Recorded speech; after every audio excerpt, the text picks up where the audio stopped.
Bonsoir à tous et à toutes. Bienvenue sur notre chaîne YouTube, Établissement Bamidele Plantation.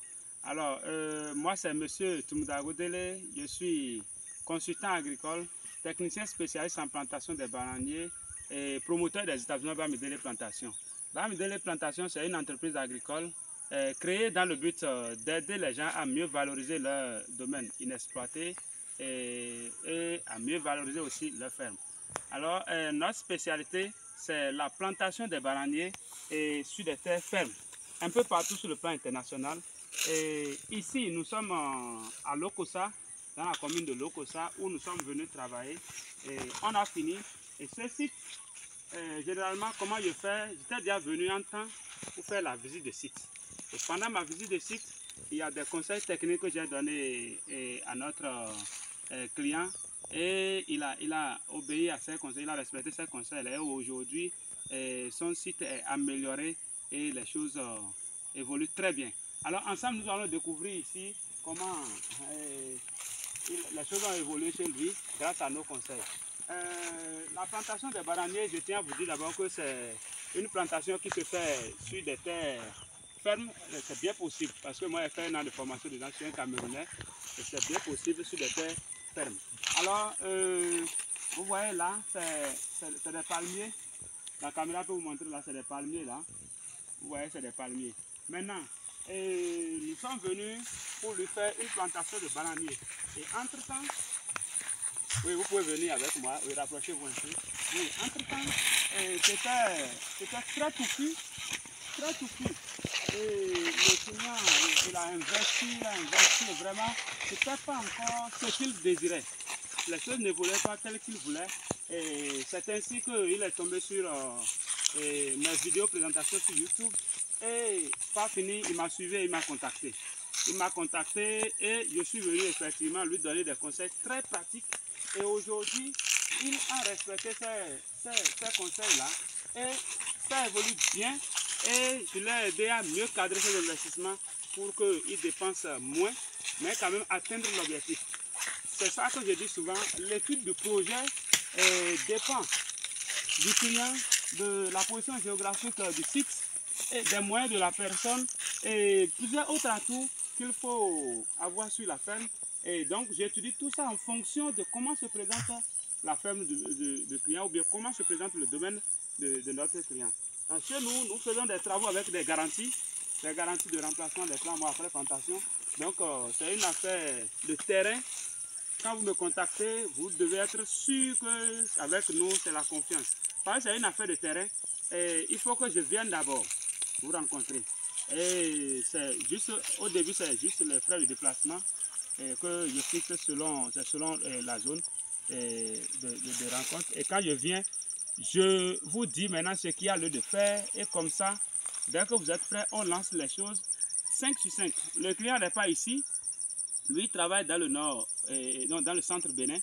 Il travaille dans le centre Bénin. Et ici, il est à Ouessé. Mais ici, nous sommes dans sa ferme. On a travaillé 5 sur 5 et sans souci. Sans souci. Alors, qu'est-ce que moi j'ai comme objectif? J'ai comme objectif d'aider les gens parce que je suis conscient qu'il y a des gens qui ont des fermes. Et ils lancent des activités, c'est-à-dire... il lance des activités et pas manque d'expérience, pas manque c'est-à-dire d'idées. Les trucs chutent, ça n'évolue pas tel qu'ils le souhaitent et finalement ils sont découragés et ils laissent. Alors que l'agriculture, c'est une très bonne filière, que nous devons tous embrasser autant que nous pouvons parce que avec l'agriculture, c'est-à-dire quand on crée une ferme, on peut rassurer, c'est-à-dire sa retraite et se créer des sources de revenus vraiment très génial et avoir assez de sources de revenus dans la ferme et à la retraite, ça nous permet de mieux vivre parce que à la retraite, non seulement ça sera un lieu de distraction, ça sera aussi un lieu de revenus et comme ça, un peu le peu qu'on gagne, plus ce qu'on a ailleurs ou bien même si on n'a pas ailleurs déjà, on peut mieux vivre. On peut mieux vivre notre vie de retraite et voilà, comme ça, ça donne la longue vie à tout le monde. Mais quand on fait un travail, on est fonctionnaire par exemple d'État et on finit. Je suppose que moi par exemple je suis enseignant Et à la retraite, si à la retraite, je finis ma carrière dans l'enseignement, je suis pas à la retraite et je reviens encore faire l'enseignement pour être payé, là, ça veut dire que quelque chose n'a pas marché. Quelque chose n'a pas marché parce que comme ça, ce n'est pas bien, c'est fatigant, c'est stressant et ça fait plus vieillir, ça crée des tensions aux gens parce que vous voyez, ce qu'on supporte quand on est jeune, quand on est vieux, on veut le repos, on ne peut pas tout supporter. Donc, il faut alors changer de filière. Et changer de filière ici revient à dire quoi? Lorsque je finis l'enseignement, avant de finir ma carrière dans l'enseignement, j'ai déjà programmé les choses dans ma ferme, j'ai créé ma ferme et ça évolue bien. Et ainsi, je me lance là-bas. Je n'ai pas besoin forcément d'être là-bas, mais je recrute du personnel là-bas et je visite par moment. Je peux aller en journée, revenir, ou bien le week-end aller et je suis mes travaux. Vous voyez, c'est ça que je souhaite à tout le monde. Et franchement, nous travaillons déjà sérieusement. Nous travaillons déjà sérieusement partout au Bénin déjà, partout. Et même sur le plan international, dans d'autres pays déjà, je voyage et je fais des travaux. Les gens sont en Europe, ils me contactent et tel que je leur dis, parce que c'est une entreprise officielle, les documents sont là. Et d'abord, une entreprise qui allait sur YouTube, je crois que le doute doit être très très faible. Doit être très faible parce que je suis populaire, je suis plus caché, je suis populaire et nous avons un forum WhatsApp où je suis suivi de partout et mes contacts sont disponibles, enregistrés à mon nom. Mes contacts sont enregistrés à mon nom et c'est comme ça.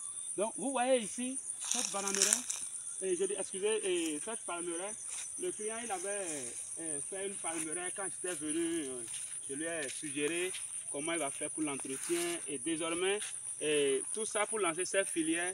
Vous voyez la palmeraie, vous voyez entre ces deux plans là déjà, entre ces deux allées là, vous voyez cet espace là maintenant, c'est déjà occupé. On ne peut plus rien faire là. Pour moi, c'est un mauvais usage de terrain. C'est un mauvais usage de terrain. Je le dis pourquoi?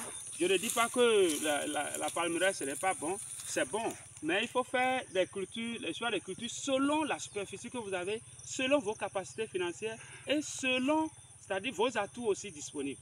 Ici, par exemple, le client a 1,5 hectare. Dans 1,5 hectare, moi, je suggère qu'on ne fasse pas la palmeraie, qu'on fasse plutôt une autre culture.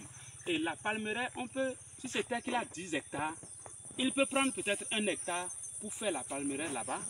Et il a encore d'espace pour cultiver, il a d'espace pour faire d'autres plantations. Mais ici, vous voyez, 1,5 hectare, quand il a mis la palmeraie, il voulait lancer d'autres activités, ce n'est pas possible. Et depuis 6 ans, c'est maintenant qu'il est en train d'avoir un peu déjà la production, depuis 6 ans. Vous voyez, alors que si c'est fait d'un côté, si c'est qu'il a une grande superficie, il fait ça d'un côté, et l'espace restant, il fait sa bananeraie. Et comme ça, avec la bananeraie déjà, il peut commencer par avoir des revenus déjà en 8 mois. Oui, en 8 mois déjà, il a déjà des revenus. Donc nous allons évoluer plus vite et aller rapidement là où peut-être très petit et il a fait déjà l'entretien, le terrain préparé. Donc de l'autre côté, on lui a fait la plantation déjà. Et ici, ce côté aussi, ils vont finir d'extraire le vin de palme, des palmiers qu'ils ont mis en terre, qu'ils ont déterrassé. Et comme ça, nous allons aussi faire sa plantation de bananier de l'autre côté. Vous voyez? Donc c'est un peu ça. Ici, il y a quelques mois, quand j'étais venu pour la visite de site, on ne pouvait même pas circuler, non. Donc on a arrangé maintenant, c'est propre. Vous voyez les allées, c'est propre. Donc il a sa palmeraie, c'est bon. Il lui a dit de laisser le grand palmier là, il a laissé. Et un côté où nous voulons mieux valoriser. Oui, vous voyez ici. Donc vous voyez là. Oui. Vous voyez là maintenant, ce côté là. Donc on a détruit jusqu'à l'autre côté. Vous voyez là, comme vous pouvez le constater. Vous voyez tout ça c'est arrangé. Jusqu'à l'autre côté c'est arrangé. Et ils ont détruit les palmiers qui étaient là. Et maintenant ils vont extraire. Il y a des gens, ceux qui ont détruit maintenant, ils vont extraire le vin de palme. Et après avoir extrait le vin de palme déjà, ils auraient fini. Et maintenant nous allons revenir une autre fois pour faire aussi la plantation des bananiers ici. La plantation des bananiers, pourquoi c'est une filière très intéressante et rentable? quand on fait la plantation comme ça, 8 mois déjà après, avec nous, nos variétés, 8 mois déjà après, vous avez la production. À 8 mois déjà, vous avez déjà la production. Et les régimes, tels que vous le voyez dans mes publications, les régimes, moi, je vends déjà des régimes, ça dépend des zones de vente. Et au nord où je suis, c'est à près de 400 km de là où je suis actuellement, ma ville de résidence. Et le régime, il y a des régimes, je vends à 4000, 3500, 3000, vous voyez, en 8 mois. Dans la même année déjà, je récolte. Je récolte. Alors que pour d'autres cultures, il faut attendre pendant longtemps. Donc quand vous n'avez pas assez de superficie, je crois qu'il est préférable de privilégier la filière qui vous sera rentable en un temps très record. Et comme ça, déjà, vous commencez déjà la récolte. Vous avez les moyens, ça vous permet d'améliorer un peu votre capacité financière et vous pouvez lancer une autre filière, une autre plantation. Vous voyez, ici, donc, nous allons évoluer. Venez avec moi pour voir ici. Vous voyez là. Donc, vous voyez tout ici, c'est arrangé. C'est arrangé. C'est arrangé là, vous voyez. C'est un peu ça. Les palmiers qui sont ici, voilà. Quand vous pouvez le constater, vous voyez, ils restent, ils vont venir extraire. Ils sont déjà prêts, ils ont déjà tout fait, ils restent, ils vont extraire. Donc voilà, les palmiers sont réellement mis en terre. Les palmiers sont mis en terre. Maintenant, ce n'est pas tout qu'on a mis en terre. On a sélectionné un côté où ces palmiers-là ne sont pas réellement appréciables. Et il a mis ça en terre, donc il a sa palmeraie là. Et ce côté, c'est la plantation de bananiers que nous allons faire. Alors, n'hésitez pas à me contacter, c'est vrai,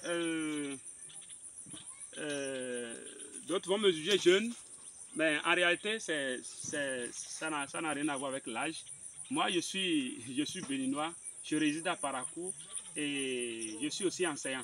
Et je suis titulaire d'un master et je crois que l'agriculture, moi je suis né dans l'agriculture, j'ai grandi dans l'agriculture, j'ai étudié dans l'agriculture. C'est ça mon plus grand atout. Et j'ai fait cette formation de plantation de bananiers chez un Camerounais, 1 an, toujours dans l'agriculture. Et aujourd'hui, je suis en train d'entreprendre dans l'agriculture. Je suis né agriculteur, je vais dire, parce que mon père m'a élevé avec l'agriculture. Et je me rappelle de l'une de ses remarques, il m'a toujours dit que j'ai la main de plantation. J'ai la main de plantation et effectivement, j'ai déjà eu cette expérience. Quand je mets un plant en terre, c'est une question de main. Il y a aussi la main qui compte. Il y a aussi la main qui compte. Vous allez constater que quand vous faites un champ de maïs, par exemple, vous semez, il y en a quand ils sèment, ça ne pousse pas normalement comme les autres. Et il y a d'autres, ça pousse 5 sur 5. S'ils sèment 100 graines, le taux de mortalité peut être 2%. Pendant que chez d'autres, ça peut être même à 40%, 50%, c'est comme ça. Donc il y a la main aussi dedans, il y a la main qui compte. Moi j'ai la main et effectivement partout où nous faisons la plantation, le taux de mortalité, même en pleine saison, c'est parce que je fais cette plantation à tout moment de l'année. Il n'y a pas un mois d'exception, il n'y a pas un jour d'exception, non. Maintenant, il y a des périodes de plantation aussi que je choisis, il y a des calculs agraires que je fais selon c'est-à-dire la solution prise pour pouvoir lancer le projet de plantation chez le client que j'ai visité. Parce que j'étudie les projets aussi comme ça, selon les atouts disponibles du client et selon ses moyens. Puisque même sans le forage, on peut faire la bananerie. Je dis bien sans le forage. Sans le forage. Surtout ceux qui sont dans les zones à 2 saisons. Ils ont 2 saisons pluvieuses, 2 saisons sèches. Ceux-là, par exemple, on peut ne pas avoir de forage et faire même une plantation. Moi, je vais faire seulement, il y a une période, on calcule. Il y a une période. Et on peut faire 2 hectares de plantation sans forage. Et ça va évoluer 5 sur 5. Et vous aurez la production à la même période, telle que c'est prévu. Et comme ça, ça va évoluer progressivement, sans souci. Donc, n'hésitez pas à me contacter. Et je crois que nous ne sommes plus à une étape de doute pour que les gens doutent de moi, puisque je suis déjà populaire, j'ai déjà trop travaillé, trop. Sérieusement, je continue de travailler. Et vous ferez mieux de me contacter, sinon si vous êtes toujours en train de douter, votre projet serait en train de... Vous serez en train de retarder votre projet, alors que moi, si c'est la confiance, d'abord je suis enseignant avec c'est-à-dire ce statut-là déjà, je ne me vois pas être une personne à qui on ne peut pas faire confiance. Donc, tel que je dis, c'est pour ça, quand je programme quelqu'un, je lui dis telle date, je fais mon effort pour respecter ça, tout ça pour maintenir cette confiance-là à ma personne. Donc, merci infiniment de m'avoir suivi. Je suis M. Toumbouda Goudélé, technicien spécialiste en plantation de bananiers. Et surtout, abonnez-vous à la chaîne YouTube, partagez la vidéo massivement et ça me fera beaucoup plaisir. Parlez de moi autour de vous. Et comme ça, dès que vous avez un projet, n'hésitez pas à me contacter. Ne restez pas dans votre coin et vous faire des idées qui vont vous retarder le projet. Je crois que l'essentiel est de me contacter. Il faut me contacter et quand je vous fais un planning, parce que quand moi je fais la visite de site, je fais un diagnostic, et je fais l'étude du projet, la faisabilité du projet chez vous, sur votre terrain, selon vos moyens et selon les réalités de votre milieu de vie ou bien de la position géographique de votre site. Et tout ça, je prends en compte tous ces paramètres-là. Et quand je vous dis, on fait ci, on fait ça, vraiment, vous devez être rassuré de ce que je vous dis. Et 5 sur 5, ça marche. Donc voilà, merci infiniment. Donc je vous rappelle que je suis à Lokossa. À Lokossa, aujourd'hui c'est le samedi 26 octobre 2024. Je suis à Lokossa, je suis venu travailler. Et en venant, j'ai fait escale à Glazoué pour faire une visite de site. Après, j'ai fait escale à Dan. Et maintenant, nous sommes à Lokossa pour faire maintenant la plantation. Et on a fini de travailler. Voilà. Donc le reste, tout ce, il a deux côtés où nous voulons faire la bananière.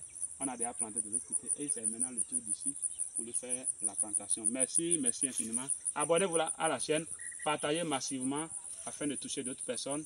Et pour que progressivement ils puissent aussi savoir comment se lancer. Parce qu'il est très important de prévoir sa retraite, de préparer sa retraite.